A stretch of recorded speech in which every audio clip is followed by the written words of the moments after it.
The Robertson County Funeral Home has been serving families for a quarter century. When it's time to celebrate and remember, to honor in loving memory, the Robertson County Funeral Home.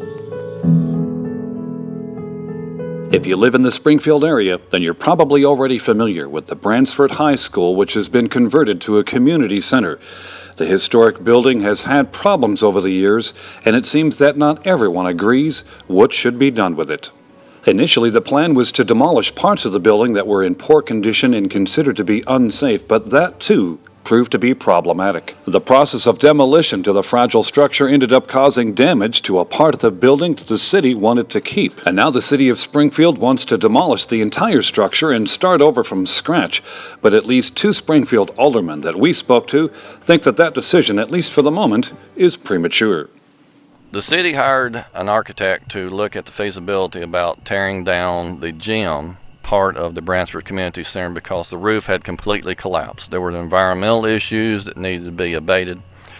The architect gave us his opinion that it could be removed without destroying the center section, which hundreds of thousands of dollars have been spent, and it's a community center.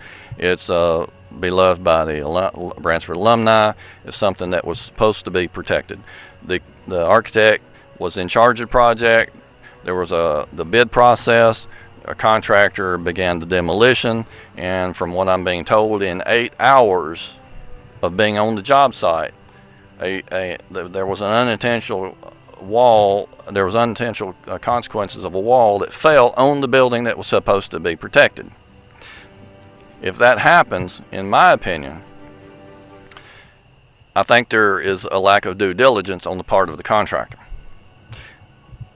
Things are moving too fast with the administration to push the board, the elected officials, to not look, and it hasn't even been suggested by the administration, to even look at the liability on the contractor. In light of that, on my own, I sent a formal request to the Board of Architects and Engineers in Nashville to look into the situation to see if there may be some liability on part of the architect and engineers, contractors. The board knew that this rendering was pending, told that at the board meeting last night, and without regard to waiting for that finding, Alderman Hubbard made a motion to solicit bids to tear down the entire facility. We've took bids on the gym several times, or maybe 3 times in the past. If they came in too high, we didn't act on it. I would have went along with soliciting bids because you don't have to act on it. You can always turn it down if it's too high and you don't have funding. But when we were getting ready to take a vote to do that, city engineer David Brewer, without being acknowledged from the chair, interjected just as we were about to take the vote and suggested that we not do bids, but do change orders, which would give the work of the rest of the demolition to the original architect and contractors who may have caused, because I'm waiting on a report from an architectural engineer board, may have caused this damage. I don't see that they should be rewarded with doing the rest of the work that should be bid out, because the estimate for the rest of the demolition is $330,000, and that's just a guess estimate. That's not a paper to pen or pencil to paper estimate. That's just a guess. Of course, the gym had to be demolished. It was in very bad condition. In that process, a part of the building was damaged that was not intended to be damaged, was intended to stay. And what I would like to see at this point is an investigation take place to determine if there's any liability from the architect or the contractor, which could result in insurance coming into play, and would also let us know what we need to do with the rest of the facility. I am in favor of determining the cost to take that facility down, but I'm also in favor of some type of facility being there for that community. And what are your thoughts about trying to preserve what's left of the facility? If it's preservable, I'd like to see it saved. But a lot of information about hazardous materials there, and we need to look at that very carefully because we don't want to put anybody into a harmful situation. Do you think the building should be saved or torn down? The center section is beloved by the community. There's been hundreds of thousands of dollars spent here. Federal money has been spent here. New windows, new heating and air. The roof was replaced just last year.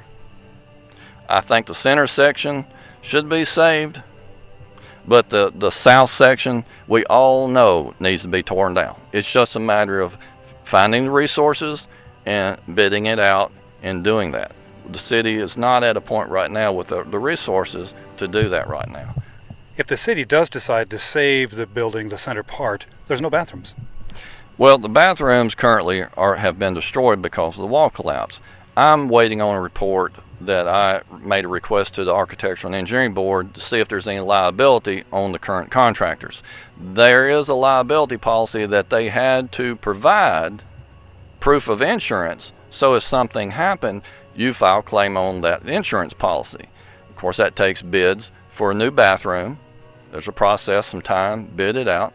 Not bid it, but just solicit, because it's not public a project, the insurance should be paying for this. So you get 3 bids, obviously competitive, and you would submit a claim on their insurance. Problem solved. We got new bathrooms. But the current situation is that the board disregarded waiting for this report, went full steam ahead and not wait, and gave more work to the very architect and engineer who, in my opinion, lacked due diligence in not causing the accident.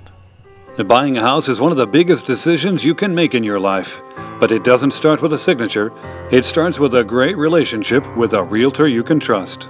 Tennessee Realty Partners has over 200 years of combined real estate experience, and our company is service-driven. With a history dating all the way back to 1978, Tennessee Realty Partners is here with the latest technology to serve your needs, whether you're buying or selling your home.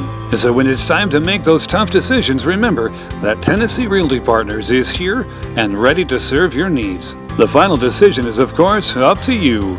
But getting you there, well, that's our job. We're Tennessee Realty Partners. Because remember, it doesn't start with a signature. It starts with a great realtor that you can trust. Tennessee Realty Partners.